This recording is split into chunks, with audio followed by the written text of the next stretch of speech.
얼른 쏴! 저 반동분자 에미나이를 즉각 사살하라! 새벽 북한 여군이 피를 흘리며 도망치다 총알이 그녀의 다리를 관통합니다.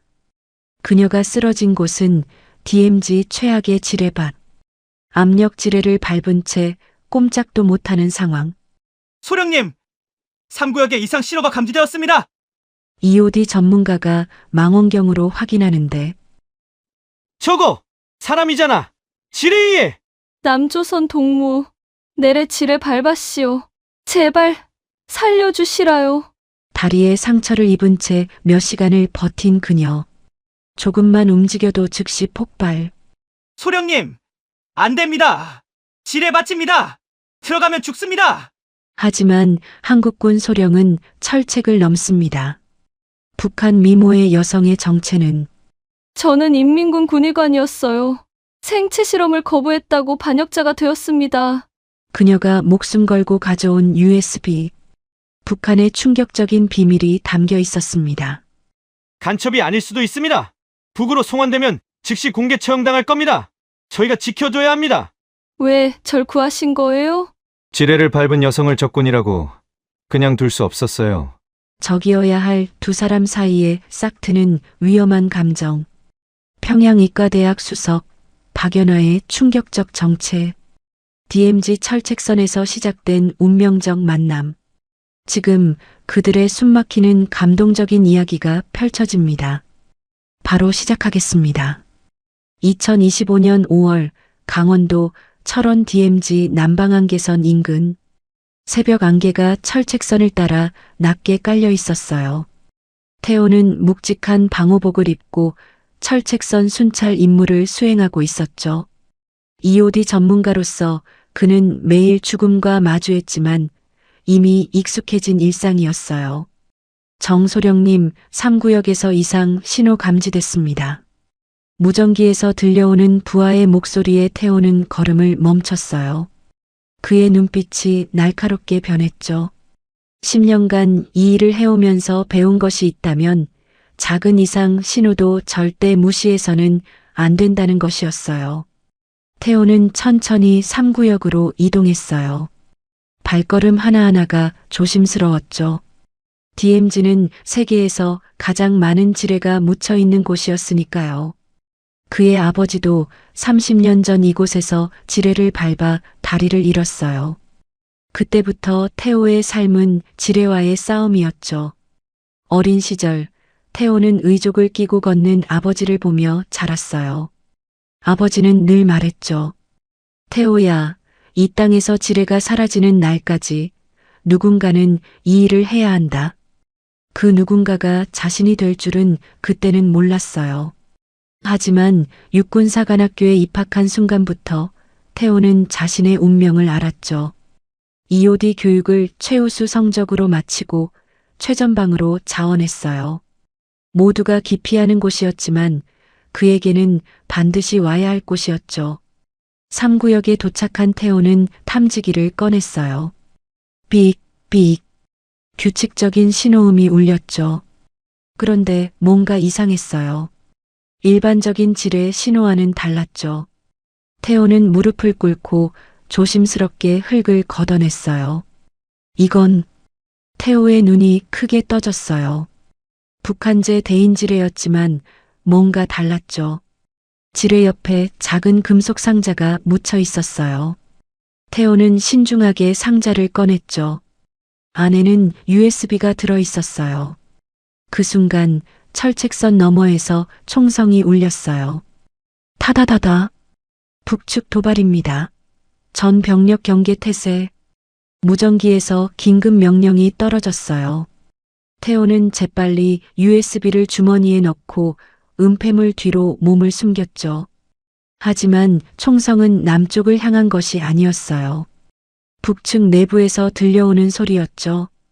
태호는 망원경을 들어 북측을 살폈어요. 철책선 너머 200m 지점 한 사람이 필사적으로 달려오고 있었죠. 그 뒤로 북한군 여러 명이 추격하고 있었어요. 저 사람, 여자야? 태호는 놀랐어요. 북한군 군복을 입은 여성이 목숨을 걸고 달려오고 있었죠. 그녀의 얼굴에는 공포와 절박함이 가득했어요. 그 순간 그녀가 비틀거렸어요. 다리에 총을 맞은 것 같았죠. 안 돼. 태호는 주먹을 꽉 쥐었어요. 규정상 개입할 수 없었죠. 하지만 그녀가 쓰러지는 모습을 보자 무언가가 그의 가슴을 찔렀어요. 아버지가 지뢰를 밟던 그날의 기억이 떠올랐죠. 그때였어요. 여자가 다시 일어나 절뚝거리며 달렸죠. 그녀는 이미 남방안 개선 철책까지 50m 거리에 와 있었어요. 북한군의 총성이 더욱 거세졌죠. 중지, 철책선에 접근하지 마시오. 태호의 부하들이 확성기로 경고했어요. 하지만 여자는 멈추지 않았죠. 그녀의 눈에는 오직 살고자 하는 의지만 보였어요. 그 순간 태호는 믿을 수 없는 광경을 목격했어요. 여자가 갑자기 쓰러지더니 손으로 무언가를 가리켰죠. 바로 지뢰였어요. 그녀는 지뢰밭 한가운데 쓰러져 있었던 거예요. 지뢰다. 태호의 부하가 소리쳤어요. 모두가 얼어붙었죠. 여자는 움직일 때마다 지뢰를 건드릴 위험이 있었어요. 북한군도 더 이상 접근하지 못하고 멀리서 지켜보고 있었죠. 태호는 순간 고민했어요. 규정대로라면 그녀를 그냥 두어야 했죠. 하지만 그의 마음속 무언가가 외치고 있었어요. 넌 EOD 전문가잖아. 지뢰를 해체하는 게 너의 일이잖아. 김원사, 엄호해 주시오. 소령님, 규정상 내가 책임지겠소. 태호는 방호복을 더 단단히 조이고 철책선을 넘었어요. 그의 심장이 미친 듯이 뛰었지만 손은 떨리지 않았죠. 10년간의 훈련이 그의 몸에 새겨져 있었으니까요. 여자에게 다가간 태호는 그녀의 상태를 확인했어요. 다리에 총상 그리고 심한 출혈이 있었죠. 하지만 더 큰 문제는 그녀 주변의 지뢰들이었어요. 괜찮습니다. 제가 EOD 전문가예요. 움직이지 마세요. 그녀의 눈에 눈물이 고였죠. 제발 살려주세요. 여자가 작은 목소리로 말했어요. 태호는 고개를 끄덕이고 조심스럽게 지뢰를 확인했죠. 구형 소련제 PM-2 대인지뢰였어요. 압력이 해제되면 즉시 폭발하는 종류였죠. 태호는 침착하게 도구를 꺼냈어요. 그의 이마에 땀이 맺혔지만 집중력은 흐트러지지 않았죠. 한 땀 한 땀 조심스럽게 지뢰의 안전핀을 고정시켰어요. 조금만 더, 조금만 더. 마침내 첫 번째 지뢰가 무력화됐어요. 하지만 아직 2개가 더 있었죠. 시간이 없었어요. 북한군이 언제 다시 총격을 시작할지 몰랐으니까요. 2번째 지뢰를 해체하던 중 여자가 의식을 잃기 시작했어요. 출혈이 너무 심했죠. 안 돼, 정신 차려요. 태호는 다급하게 외쳤어요. 하지만 여자의 눈이 스르르 감겼죠. 태호는 마지막 지뢰를 해체하고 재빨리 여자를 안아들었어요. 그녀는 너무 가벼웠죠. 뼈와 가죽만 남은 것 같았어요. 철책선으로 돌아오는 순간 북한군의 총격이 다시 시작됐어요. 태호는 여자를 꼭 안고 뛰었죠. 총알이 귓가를 스쳐 지나갔지만 그는 멈추지 않았어요. 의무병, 의무병. 철책선을 넘자마자 태호가 소리쳤어요. 의무병들이 달려와 여자를 들것에 실었죠. 그때 여자가 희미하게 눈을 떴어요. 그녀는 태호의 손을 약하게 잡았죠. 감사합니다. 그 말을 끝으로 여자는 다시 의식을 잃었어요. 태호는 그녀의 손을 꼭 잡았죠. 왠지 모르게 이 여자를 꼭 살려야 한다는 생각이 들었어요. 구급차가 떠나고 태호는 주머니 속 USB를 만졌어요.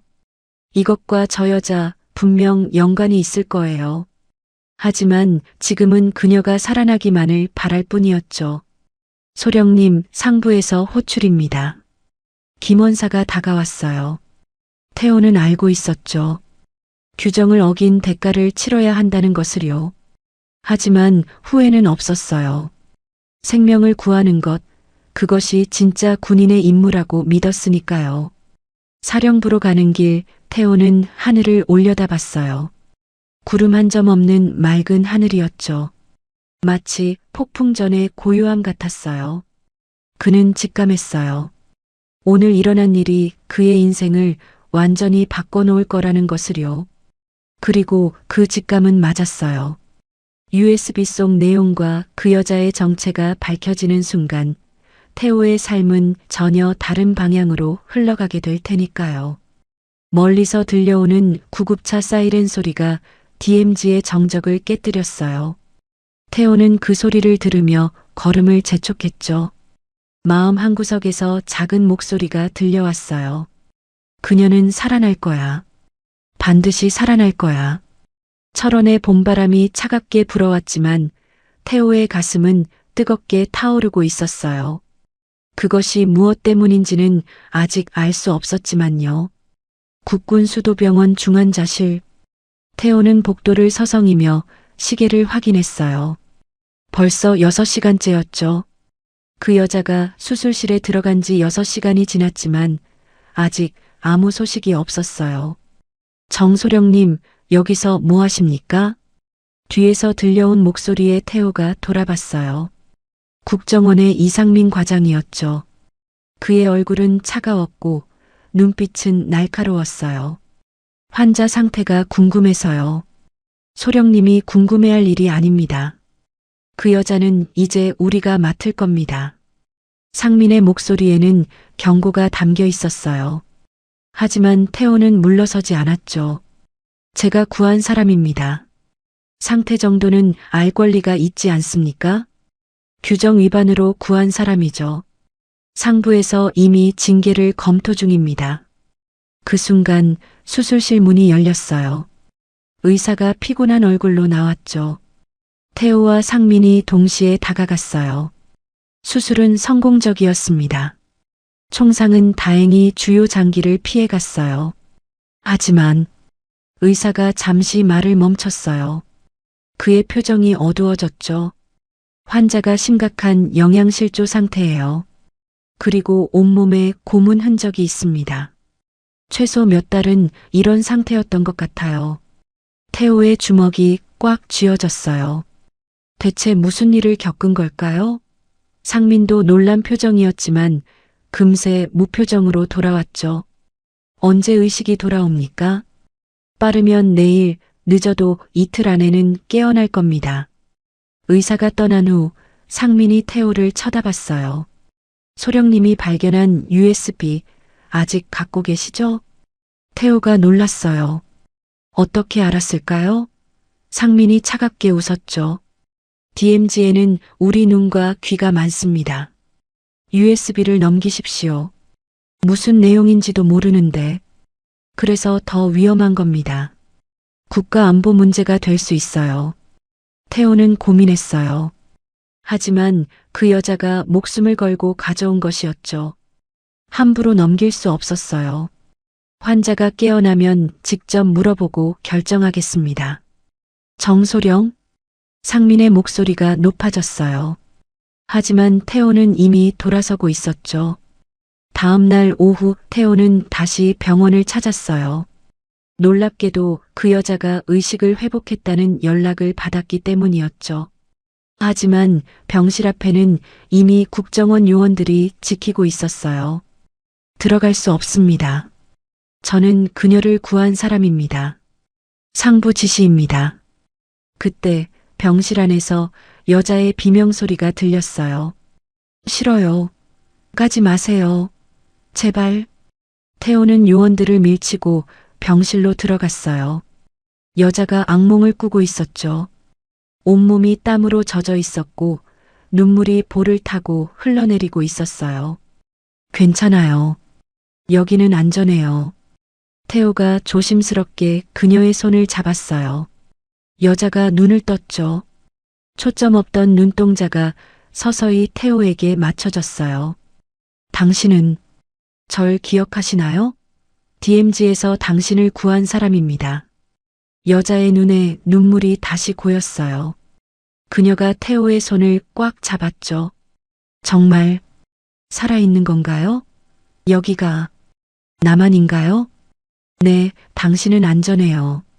이제 괜찮습니다. 여자가 흐느끼기 시작했어요. 억눌렸던 감정이 터져 나오는 것 같았죠. 태호는 조용히 그녀의 손을 잡아주었어요. 제 이름은 박연아예요.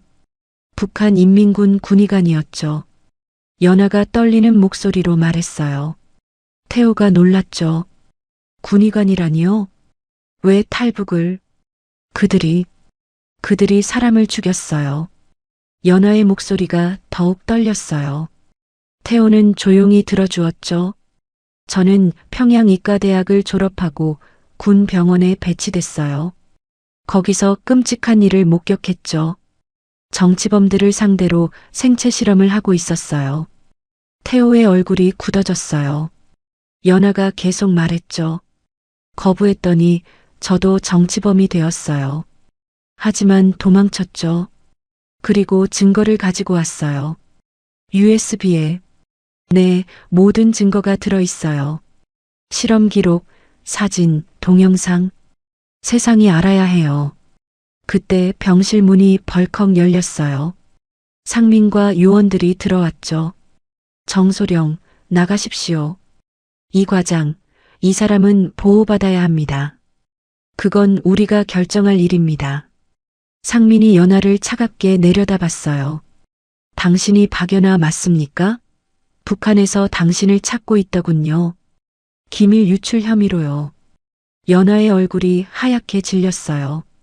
태호가 상민 앞을 막아섰죠. 이 사람은 난민입니다. 보호받을 권리가 있어요. 간첩일 가능성도 있습니다. 간첩이 총 맞으면서 탈북합니까? 두 사람의 시선이 부딪혔어요. 팽팽한 긴장감이 흘렀죠. USB를 넘기십시오. 그럼 고려해 보겠습니다. 태호는 주머니에서 USB를 꺼냈어요. 하지만 연아에게 먼저 보여주었죠. 이건 맞습니까? 연아가 고개를 끄덕였어요. 태호는 USB를 상민에게 건넸죠. 대신 약속하십시오. 이 사람을 보호하겠다고요. 상민이 USB를 받으며 차갑게 웃었어요. 그건 내용을 확인한 후에 결정하겠습니다. 상민과 요원들이 떠난 후 연아가 불안한 표정으로 태호를 봤어요. 저 어떻게 되는 건가요? 제가 지켜드릴게요. 걱정하지 마세요. 태호의 목소리는 확고했어요. 하지만 마음속으로는 불안했죠. 국정원이 어떻게 나올지 알 수 없었으니까요. 그날 밤 태호는 병실 밖 복도에서 밤을 새웠어요. 연아를 혼자 두고 갈 수 없었죠. 새벽 3시쯤 연아가 또 악몽을 꾸는 소리가 들렸어요. 태호가 조용히 병실로 들어갔죠. 연아는 잠결에 울고 있었어요. 태호는 조심스럽게 그녀의 이마를 닦아주었죠. 그때 연아가 잠꼬대를 했어요. 엄마, 미안해요. 못 돌아가서. 태호의 가슴이 아팠어요. 연아도 누군가의 딸이었고 가족이 있었겠죠. 하지만 이제 돌아갈 수 없는 길을 선택한 거예요. 다음 날 아침 뜻밖의 사람이 병원을 찾아왔어요. 태호의 상관인 김 대령이었죠. 정소령, 큰일을 저질렀구만. 죄송합니다. 죄송하다고? 자네가 가져온 USB 내용을 확인했네. 충격적이야. 태호가 고개를 들었어요. 김 대령의 표정이 심각했죠. 북한의 생체 실험 증거가 맞더군. 유엔에 보고하면 국제적 문제가 될 거야. 그럼 박연아 씨는 보호 대상이지. 하지만 문제가 있네. 김 대령이 한숨을 쉬었어요. 북한이 그녀를 반역자로 지명했어. 송환을 요구하고 있지. 송환이라니요. 그럼 죽는 겁니다. 알고 있네. 그래서 자네가 중요해. 태호가 의아한 표정을 지었어요. 김 대령이 설명했죠. 그녀를 구한 사람이 자네야. 증인이 되어야 해. 그녀가 자발적으로 탈북했고 생명의 위협을 받고 있었다고 증언해야 하네. 당연히 그렇게 하겠습니다. 하지만 자네도 위험해질 수 있어. 북한의 표적이 될 수도 있지. 태호는 잠시 생각했어요. 하지만 답은 정해져 있었죠. 상관없습니다. 옳은 일이니까요. 김대령이 태호의 어깨를 두드렸어요. 자네 아버지가 자랑스러워 하실 거야. 김대령이 떠난 후 태호는 다시 병실로 들어갔어요. 연아가 창밖을 보고 있었죠. 아침 햇살이 그녀의 얼굴을 비추고 있었어요. 좋은 소식이 있어요. 태호가 말하자 연아가 돌아봤어요. 그녀의 눈에는 여전히 불안이 가득했죠. 당신을 보호하기로 결정됐어요. 제가 증인이 될 겁니다. 연아의 눈에서 눈물이 흘렀어요. 안도의 눈물이었죠. 감사해요. 정말 감사해요. 이제부터가 시작이에요. 조사도 받아야 하고 재판도 있을 거예요. 알아요. 하지만 살아있다는 것만으로도, 자유롭다는 것만으로도. 연아가 말을 멈췄어요. 창밖을 보며 깊은 숨을 쉬었죠. 처음으로 미래를 생각할 수 있게 됐어요. 태호도 창밖을 봤어요. 맑은 하늘 아래 서울의 모습이 보였죠. 연아에게는 완전히 새로운 세상일 거예요. 도와드릴게요. 이 세상에 적응하실 때까지. 연아가 태호를 봤어요. 처음으로 작은 미소가 그녀의 얼굴에 떠올랐죠. 왜 이렇게까지 해주시는 거예요? 태호는 잠시 고민했어요. 왜일까요? 그 자신도 명확하게 알 수 없었죠. 하지만 한 가지는 확실했어요. 생명을 구하는 건 군인의 의무니까요. 그리고 태호가 잠시 말을 멈췄어요. 누구나 두 번째 기회를 받을 자격이 있으니까요. 연아의 눈에 또 눈물이 고였어요. 하지만 이번엔 다른 눈물이었죠. 희망의 눈물이었어요. 밖에서 발소리가 들렸어요. 상민과 요원들이 다시 온 것 같았죠. 본격적인 조사가 시작될 거예요. 하지만 태호는 더 이상 불안하지 않았어요. 연아도 마찬가지였죠. 두 사람은 서로를 바라봤어요. 말은 필요 없었죠. 이제부터 함께 싸워야 한다는 걸 둘 다 알고 있었으니까요. 그리고 그들은 아직 몰랐어요. 이 만남이 서로의 인생을 얼마나 크게 바꿔놓을지를요. 서울중앙지방법원 재판 당일.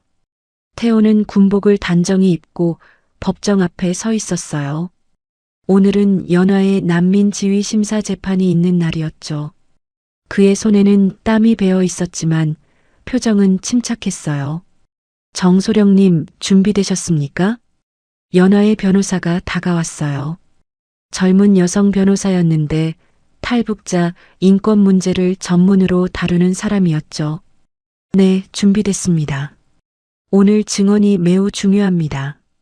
북한 측에서 강하게 송환을 요구하고 있거든요. 태호가 고개를 끄덕였어요. 법정 문이 열리고 사람들이 들어가기 시작했죠. 그때 태호는 연아를 봤어요. 검은 정장을 입은 연아는 많이 수척해 보였지만 눈빛은 단단했어요. 두 사람의 시선이 마주쳤죠. 연아가 작게 고개를 숙여 인사했어요. 태호도 답례했죠. 재판이 시작됐어요. 검사가 먼저 일어났죠. 피고인 박연아는 북한 군사 기밀을 불법적으로 유출한 반역자입니다. 남북 협정에 따라 송환되어야 합니다. 검사의 목소리가 법정에 울렸어요. 태호의 주먹이 꽉 쥐어졌죠.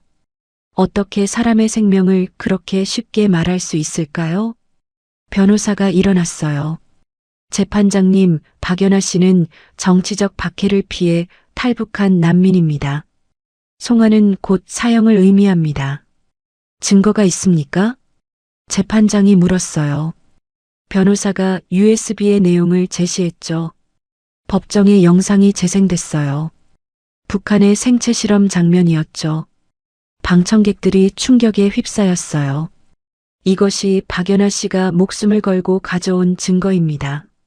검사가 다시 일어났어요. 그것이 진짜라는 보장이 있습니까? 조작일 수도 있습니다. 그때 태호가 증인석으로 불려갔어요. 그는 침착하게 자리에 앉았죠. 증인은 당시 상황을 설명해 주십시오. 태호가 깊은 숨을 쉬고 말하기 시작했어요. 2025년 5월 15일 DMZ에서 순찰 중이었습니다. 북측에서 총성이 들렸고 한 여성이 달려오고 있었어요. 태호는 차분하게 그날의 상황을 설명했어요. 연아가 총에 맞은 채 달려왔던 것, 지뢰밭에 쓰러졌던 것, 그가 목숨을 걸고 구출한 과정까지요. 증인은 왜 규정을 어기면서까지 그녀를 구했습니까? 검사가 날카롭게 물었어요. 태호가 잠시 침묵했다가 대답했죠. 군인의 의무는 생명을 지키는 것입니다. 국적을 떠나서요. 감상적인 판단 아닙니까? 아닙니다. 그녀는 명백히 생명의 위협을 받고 있었습니다. 북한군이 자국민을 향해 발포한다는 것 자체가 이상하지 않습니까? 법정이 술렁였어요. 검사가 말을 잇지 못했죠. 변호사가 다시 질문했어요. 증인은 박연아 씨의 상태를 직접 봤습니까? 네. 총상 외에도 온몸에 고문 흔적이 있었습니다. 심각한 영양실조 상태였고요. 그것이 정치적 박해의 증거라고 생각하십니까? 그렇습니다. 일반 범죄자를 그 정도로 고문하지는 않습니다. 태호의 증언이 끝나고 연아가 증인석에 올랐어요. 그녀의 손이 미세하게 떨리고 있었죠. 태호는 방청석에서 그녀를 지켜봤어요. 당신의 신원을 밝혀주십시오. 박연아, 33세, 전 북한 인민군 군의관입니다. 연아의 목소리는 작았지만 분명했어요. 왜 탈북했습니까? 저는 의사로서 사람을 살려야 하는데 죽이는 일에 가담하라고 했습니다. 연아가 떨리는 목소리로 자신의 이야기를 시작했어요. 평양의과대학에서 수석으로 졸업한 것, 군병원에 배치된 것, 그리고 그곳에서 목격한 끔찍한 일들까지요. 정치범들이 실험 대상이었어요. 새로운 화학무기를 시험했죠. 저는 그들의 반응을 기록하라고 했어요. 법정이 다시 술렁였어요. 연아의 눈에서 눈물이 흘렀죠. 거부했더니 저도 반역자가 됐어요. 가족들이 끌려갔고 저는 도망쳤습니다. 가족은 어떻게 됐습니까? 변호사가 조심스럽게 물었어요. 연아가 고개를 숙였죠. 모르겠어요. 아마 정치범 수용소에. 연아가 말을 잇지 못했어요. 법정에 무거운 침묵이 흘렀죠. 검사가 다시 일어났어요. 피고인의 주장을 뒷받침할 증거가 있습니까? 그때 상민이 증인으로 나왔어요. 태호는 놀랐죠. 국정원이 연아편에 서다니요. 국정원에서 USB 내용을 분석했습니다. 조작의 흔적은 없었습니다. 오히려 북한 내부자만 알 수 있는 정보들이 있었죠. 상민이 서류를 제출했어요. 또한 북한 측에서 박연아 씨를 특급 반역자로 지정했습니다. 이는 그녀의 증언이 사실임을 반증합니다. 검사가 당황한 표정을 지었어요. 상황이 연아에게 유리하게 돌아가고 있었죠. 휴정 시간, 태호는 복도에서 연아를 만났어요. 그녀는 벤치에 앉아 있었는데 온몸에 힘이 빠진 것 같았죠. 괜찮으세요? 태호가 물으니 연아가 고개를 들었어요. 눈이 퉁퉁 부어 있었죠. 가족 얘기를 하니까 견딜 수가 없네요. 이해합니다. 이해한다고요? 가족을 버리고 혼자 살아남은 사람을?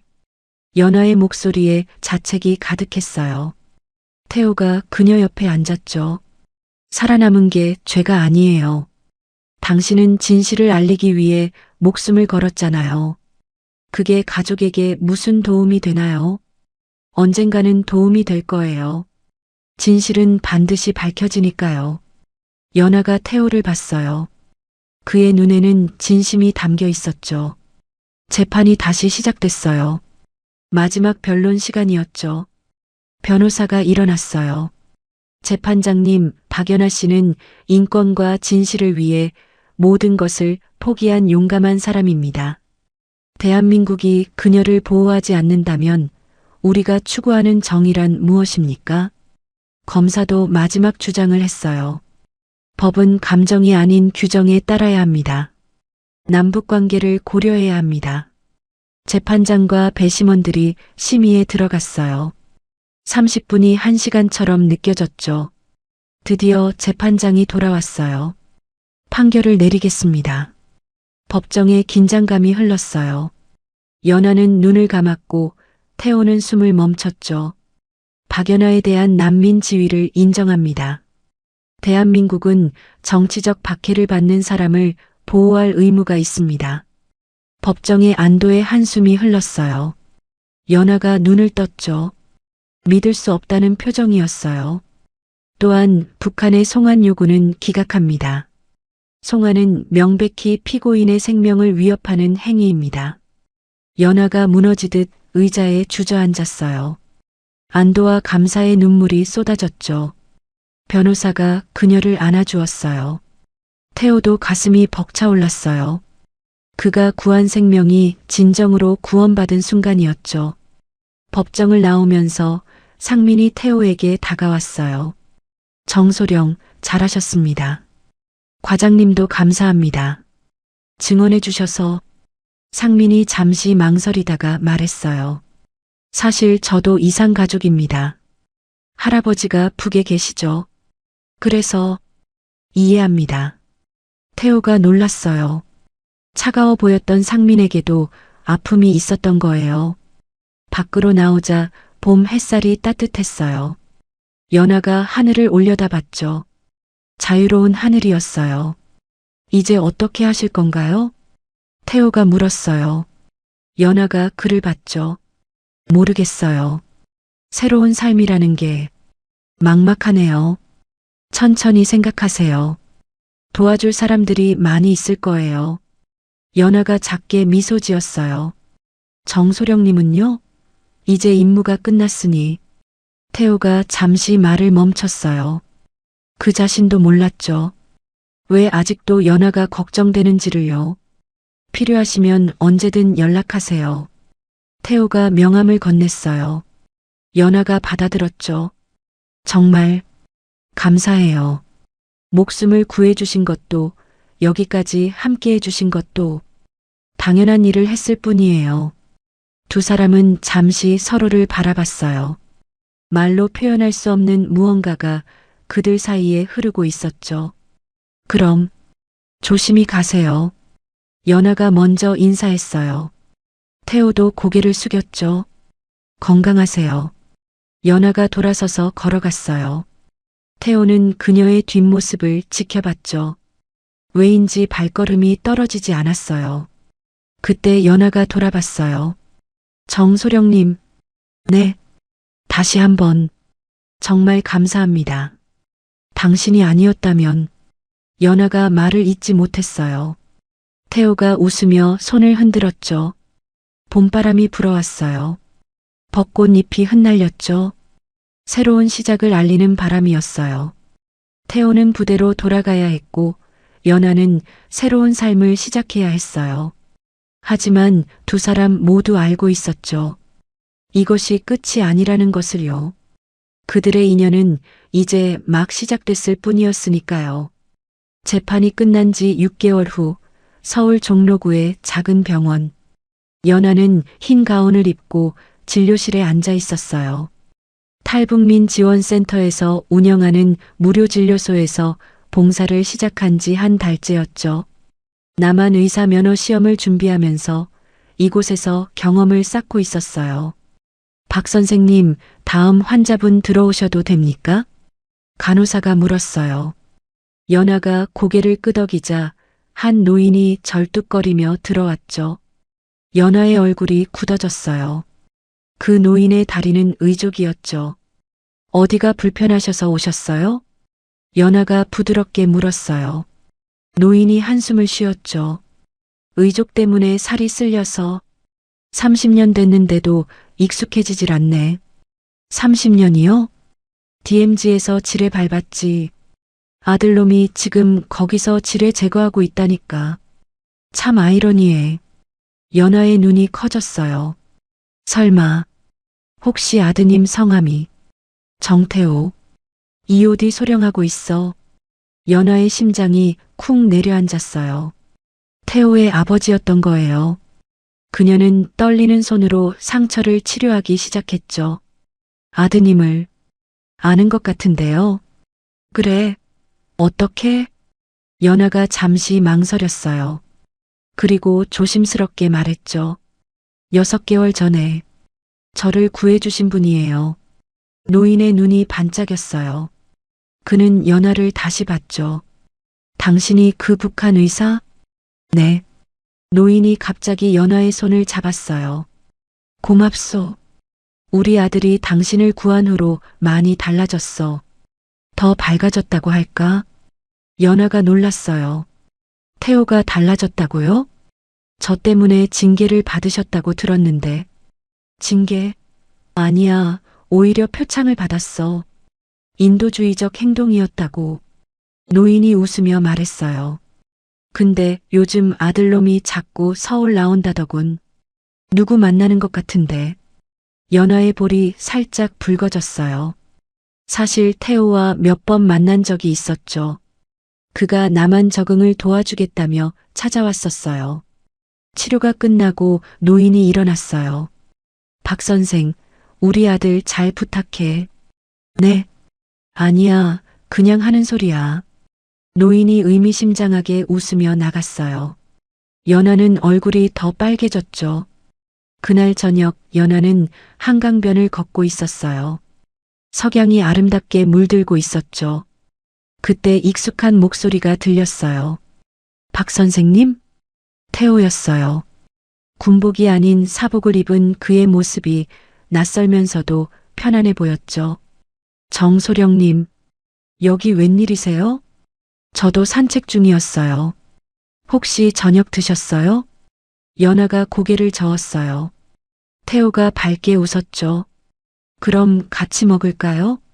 근처에 좋은 식당 알아요. 두 사람은 작은 한정식 집에 앉았어요. 연하는 아직도 한국 음식이 낯설었지만 태호가 친절하게 설명해 주었죠. 오늘 아버지를 만났어요. 연하가 갑자기 말했어요. 태호가 놀랐죠. 아버지를요? 진료소에 오셨어요. 의족 때문에. 태호의 표정이 복잡해졌어요. 아버지가 뭐라고 하셨어요? 소령님이 저를 구한 후로 밝아졌다고. 태호가 쑥스럽게 웃었어요. 과장하신 거예요. 아니에요. 저도 느껴요. 연하가 태호를 똑바로 봤어요. 처음 만났을 때보다 훨씬 편안해 보여요. 태호가 잠시 침묵했어요. 그리고 조용히 말했죠. 당신을 구한 후로 제 일에 더 확신이 생겼어요. 생명을 구하는 일의 의미를 다시 깨달았다고 할까요? 연하도 미소 지었어요. 저도 그래요. 새로운 삶의 의미를 찾아가고 있어요. 남한 생활은 어떠세요? 어려워요. 하지만 자유롭다는 게 이런 거구나 싶어요. 태호가 연하의 손을 살짝 건드렸다가 놀라서 뗐어요. 죄송합니다. 괜찮아요. 연하가 부드럽게 말했어요. 두 사람 사이에 미묘한 긴장감이 흘렀죠. 사실 오늘 우연히 만난 게 아니에요. 태호가 고백했어요. 연하가 놀란 눈으로 그를 봤죠. 매일 이 시간에 한강변을 걸으신다고 들었어요. 그래서 누가 그런 걸? 진료소 간호사님이 걱정하시더라고요. 혼자 너무 많은 시간을 보낸다고. 연하가 고개를 숙였어요. 혼자가 편해요. 사람들이 아직 무서워요. 이해해요. 하지만 계속 혼자 있으면 더 힘들어질 거예요. 태호가 진지하게 말했어요. 제가 도와드리고 싶어요. 연하가 고개를 들었어요. 태호의 눈에는 진심이 가득했죠. 왜요? 왜 계속 저를 도와주시는 거예요? 태호가 깊은 숨을 쉬었어요. 그리고 용기를 내어 말했죠. 처음엔 의무감이었어요. 하지만 이제는 당신이 걱정돼요. 당신이 행복했으면 좋겠어요. 연아의 눈에 눈물이 고였어요. 남한에 온 후 처음으로 누군가가 진심으로 자신을 걱정해 주는 것 같았죠. 저는 아무것도 가진 게 없어요. 가족도, 고향도, 아무것도. 그럼 이제부터 만들어가면 돼요. 새로운 삶을, 새로운 관계를. 태호가 손을 내밀었어요. 친구부터 시작해요. 어때요? 연아가 망설이다가 그의 손을 잡았어요. 따뜻한 온기가 전해졌죠. 고마워요. 정말 고마워요. 두 사람은 한강변으로 다시 나왔어요. 밤이 깊어가고 있었지만 도시의 불빛은 밝았죠. 저기 북쪽이에요. 연아가 어둠 속을 가리켰어요. 가족이 그리우세요? 매일 밤 꿈에 나와요. 엄마가 날 원망하는 꿈. 태호가 연아의 어깨를 가볍게 두드렸어요. 원망하지 않으실 거예요. 당신이 살아있다는 것만으로도 기뻐하실 거예요. 그럴까요? 분명히요. 부모의 마음은 다 같으니까요. 연아가 눈물을 닦았어요. 태호가 손수건을 건넸죠. 그때 연아의 휴대폰이 울렸어요. 진료소 번호였죠. 여보세요? 네, 지금 바로 가겠습니다. 연아가 전화를 끊고 당황한 표정으로 태호를 봤어요. 응급 환자가 왔대요. 탈북자인데 위독하다고. 제가 모셔다 드릴게요. 두 사람은 서둘러 진료소로 향했어요. 그곳에는 젊은 탈북 여성이 쓰러져 있었죠. 심한 탈수와 영양실조였어요. 연아는 능숙하게 응급처치를 시작했어요. 정맥 주사를 놓고 생체 신호를 확인했죠. 태호는 옆에서 도구를 건네며 도왔어요. 혈압이 너무 낮아요. 수액을 더 놔야. 연아가 집중하는 모습을 보며 태호는 감탄했어요. 그녀는 진정한 의사였죠. 1시간 후 환자의 상태가 안정됐어요. 연아는 지쳐서 의자에 주저앉았죠. 잘하셨어요. 생명을 구했어요. 태호가 말했어요. 연아가 피곤한 미소를 지었죠. 소령님도 매일 이런 기분이겠네요. 생명을 구한다는 게 비슷해요. 하지만 당신처럼 직접 치료하는 건 더 대단한 것 같아요. 두 사람은 조용히 앉아 있었어요. 밖에서는 구급차 사이렌이 멀어져 갔죠. 저 여자를 보니까 제 모습이 떠올라요. 연아가 중얼거렸어요. 6개월 전 저도 저렇게 죽어가고 있었죠. 하지만 살아났잖아요. 그리고 이제는 다른 사람을 살리고 있고요. 태호가 위로했어요. 연아가 그를 봤죠. 소령님 덕분이에요. 정말로.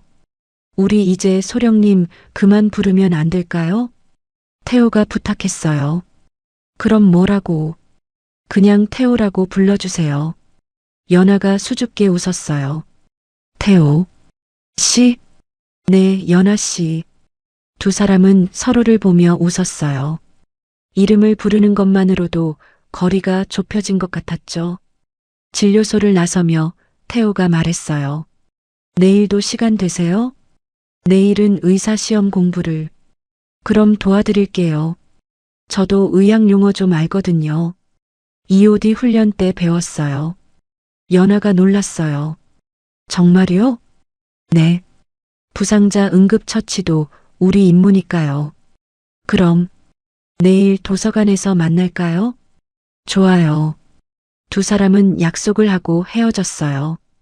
연아는 집으로 돌아가면서 자신도 모르게 미소를 짓고 있었죠. 6개월 전 철책선을 넘을 때는 상상도 못했어요. 이렇게 누군가와 약속을 하고 내일을 기대하게 될 줄은요. 태호도 부대로 돌아가면서 생각했어요. 처음 연아를 구했을 때는 단순히 생명을 살리는 것이었는데 이제는 그 이상의 의미가 생겼죠.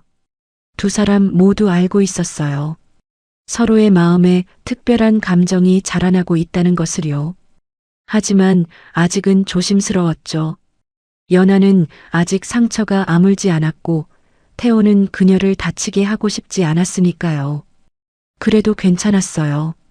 천천히 조금씩 서로에게 다가가면 되니까요. 마치 지뢰를 해체하듯이 조심스럽지만 확실하게요.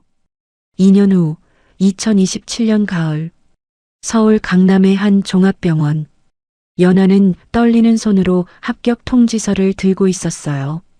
남한 의사 면허 시험에 마침내 합격한 거예요. 2년간의 노력이 결실을 맺은 순간이었죠. 축하해요, 연하 씨. 태호가 꽃다발을 들고 병원 로비로 들어왔어요. 이제는 중령으로 진급한 그의 어깨에는 새로운 계급장이 빛나고 있었죠. 연하가 눈물을 글썽이며 꽃을 받았어요. 태호 씨가 없었다면 못했을 거예요. 아니에요. 연하 씨가 해낸 거예요. 두 사람은 이제 연인이었어요. 1년 전 태호가 고백했고 연하가 받아들였죠. 조심스럽지만 진실한 사랑이었어요. 엄마가 이 소식을 들으면 얼마나 기뻐하실까. 연하가 북쪽을 향해 중얼거렸어요. 태호가 그녀의 손을 꼭 잡았죠. 언젠가는 전해질 거예요. 그때 병원 원장이 다가왔어요. 박 선생님 축하드립니다. 우리 병원 응급의학과에서 일하실 건가요? 네, 영광입니다. 연하가 대답했어요. 그녀는 응급의학을 전공하기로 했죠. 누군가의 마지막 희망이 되고 싶었으니까요. 저녁 두 사람은 남산타워가 보이는 레스토랑에 앉아 있었어요. 태호가 뭔가 고민스러운 표정이었죠. 무슨 일 있어요? 연하가 물었어요. 태호가 깊은 숨을 쉬었죠. 다음 달에 레바논으로 파견 가요. 유엔 평화유지군으로. 연하의 표정이 굳어졌어요. 얼마나? 6개월이요. 침묵이 흘렀어요. 연하가 억지로 미소를 지었죠. 위험하지 않겠죠? 지뢰 제거 임무예요. 늘 하던 일이에요. 하지만 두 사람 모두 알고 있었어요. 어떤 임무든 위험하다는 것을요. 꼭 가야 해요? 네. 이미 결정된 일이에요. 연하가 고개를 숙였어요. 눈물이 떨어질 것 같았죠. 태호가 테이블 너머로 손을 뻗어 그녀의 손을 잡았어요. 돌아올게요. 약속해요. 그런 약속은 하지 마세요. 무서워요. 연하의 목소리가 떨렸어요. 그녀는 이미 너무 많은 이별을 겪었으니까요. 태호가 자리에서 일어나 연하 옆으로 왔어요. 그리고 무릎을 꿇었죠. 주변 사람들이 놀라서 쳐다봤어요. 연하 씨. 태호가 작은 상자를 꺼냈어요. 반지가 들어 있었죠. 저와 결혼해 주세요. 연하가 손으로 입을 가렸어요. 눈물이 볼을 타고 흘러내렸죠. 돌아오면 결혼하자는 거예요? 아니요. 떠나기 전에요. 당신을 아내로 두고 가고 싶어요. 태호 씨, 기다려줄 사람이 있다는 것, 돌아올 곳이 있다는 것. 그게 저를 지켜줄 거예요. 연하가 눈물을 닦으며 고개를 끄덕였어요. 네, 결혼할게요. 레스토랑에 박수 소리가 터졌어요. 태호가 일어나 연하를 안았죠. 두 사람은 꼭 껴안은 채 울었어요. 기쁨과 두려움이 섞인 눈물이었죠. 2주 후 작은 결혼식이 열렸어요. 하객은 많지 않았지만 진심으로 축하해주는 사람들이었죠. 태호의 부모님, 동료들, 그리고 연하가 돌봐온 탈북민들이었어요. 신부의 아름다운 모습이 제일 먼저 눈에 들어왔습니다. 하객들이 그녀의 아름다운 모습에 놀랐어요. 신부가 너무 아름답니다. 태호의 어머니가 연하의 손을 잡으며 말했어요. 이제 우리 딸이야. 태호가 없는 동안 우리가 잘 돌볼게. 연하가 시어머니를 안으며 울었어요. 처음으로 가족이 생긴 것 같았죠. 상민도 참석했어요. 그는 이제 국정원을 그만두고 통일부에서 일하고 있었죠. 축하합니다. 두 분이 잘 되어서 기뻐요. 과장님 덕분이에요. 그때 도와주셔서 연아가 감사 인사를 했어요. 상민이 쑥스럽게 웃었죠. 이제 과장 아닙니다. 그냥 이상민이라고 불러주세요. 결혼식이 끝나고 신혼여행 대신 두 사람은 DMZ 근처로 갔어요. 처음 만났던 그 장소 근처였죠. 여기서 처음 봤을 때 이렇게 될 줄 알았어요? 연아가 물었어요. 태호가 웃었죠. 솔직히 말하면 첫눈에 반했어요. 거짓말. 진짜예요. 의식 잃은 당신을 안고 뛰면서 생각했어요. 꼭 살아야 한다고. 연아가 태호의 팔에 기댔어요. 저도 깨어나서 당신을 봤을 때 천사인 줄 알았어요. 천사가 군복을 입고 있었어요? 두 사람이 웃었어요. 하지만 곧 표정이 진지해졌죠. 내일이면 태호가 떠나야 했으니까요. 그날 밤 두 사람은 서로를 꼭 안고 있었어요. 무슨 일이 있어도 살아 돌아와요. 연아가 간절하게 말했어요. 태호가 그녀의 이마에 입을 맞췄죠. 약속할게요. 당신과 우리의 미래를 위해서. 다음 날 공항. 태호가 군 수송기에 오르기 전 마지막으로 연아를 안았어요. 6개월만 기다려요. 1년이라도 기다릴게요. 그러니까 건강하게 돌아와요. 태호가 떠나고 연아는 일에 몰두했어요. 응급실에서 밤낮 없이 일했죠. 바쁘게 지내야 덜 걱정됐으니까요. 3개월이 지났을 때 연아는 이상한 증상을 느꼈어요. 병원에서 검사를 받았죠. 결과를 듣고 그녀는 놀랐어요. 임신이었어요. 연아는 떨리는 손으로 휴대폰을 들었어요. 하지만 태호에게는 군사보안상 직접 연락할 수 없었죠. 편지를 써서 보내기로 했어요. 태호 씨, 우리에게 기적이 생겼어요. 당신이 돌아올 때쯤이면 우리는 셋이 될 거예요. 편지를 보내고 연아는 배를 쓰다듬었어요. 아직 티가 나지 않았지만 생명이 자라고 있었죠. 병원에서 일하면서 연아는 더욱 생명의 소중함을 느꼈어요. 특히 탈북 임산부가 응급실에 왔을 때였죠. 선생님도 북에서 오셨다면서요? 임산부가 불안한 눈으로 물었어요. 연아가 따뜻하게 미소 지었죠. 네, 그래서 더 잘 도와드릴 수 있어요. 걱정 마세요. 연아는 정성껏 그녀를 돌봤어요. 무사히 아기가 태어났을 때 산모가 울면서 감사했죠. 선생님 같은 분이 있어서 정말 다행이에요. 연아도 눈물이 났어요. 자신도 곧 엄마가 될 거라는 생각에 가슴이 벅차올랐죠. 그러던 어느 날 끔찍한 뉴스가 전해졌어요. 레바논에서 폭탄 테러가 발생했다는 거였죠. 유엔 평화유지군 숙소가 공격받았다고 했어요. 연아는 다리가 풀려 주저앉았어요. 태호의 부대였어요. 안 돼. 제발. 연아는 필사적으로 소식을 기다렸어요. 병원 동료들이 그녀를 위로했지만 아무것도 들리지 않았죠. 이틀 후 전화가 왔어요. 통일부의 상민이었죠. 연아 씨, 태호가 살아있나요? 제발 살아있다고 해주세요. 살아있어요. 하지만 부상을 입었어요. 지금 독일 병원으로 이송 중이에요. 연아는 무너져 울었어요. 살아있다는 것만으로도 감사했죠. 저도 갈게요. 당장 가야 해요. 알겠습니다. 제가 준비하겠습니다. 일주일 후 독일 병원. 연아는 떨리는 발걸음으로 병실로 들어갔어요. 태호가 침대에 누워 있었죠. 다리에 깁스를 하고 있었지만 의식은 있었어요. 연아. 태호가 약하게 미소 지었어요. 연아가 달려가 그를 안았죠. 바보. 무슨 일이 있어도 조심하랬잖아요. 미안해요. 하지만 약속은 지켰잖아요. 살아있어요. 연아가 울면서 웃었어요. 그리고 태호의 손을 자신의 배에 가져갔죠. 여기, 우리 아기가 있어요. 태호의 눈이 커졌어요. 믿을 수 없다는 표정이었죠. 정말이에요? 네, 4개월이에요. 곧 태어날 거예요. 태호가 눈물을 흘렸어요.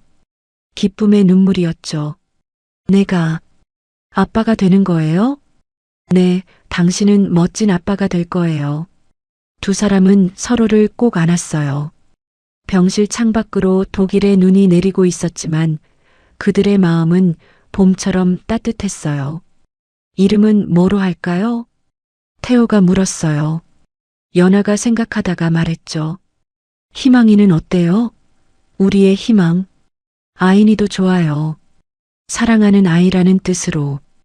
두 사람은 미소 지었어요. 아직 성별도 모르지만 벌써부터 아기를 사랑하고 있었죠. 그들은 알고 있었어요. 앞으로도 많은 도전이 있을 거라는 것을요. 하지만 이제는 두렵지 않았어요. 서로가 있고 곧 가족이 될 아기가 있으니까요. 경계선을 넘어 만난 두 사람의 사랑은 이제 새로운 생명으로 피어나고 있었어요. 안녕하세요. 인생 어울림입니다. 이번 영상 즐겁게 시청하셨는지요? 여러분의 생각을 댓글로 남겨주시어 함께 공감해주세요.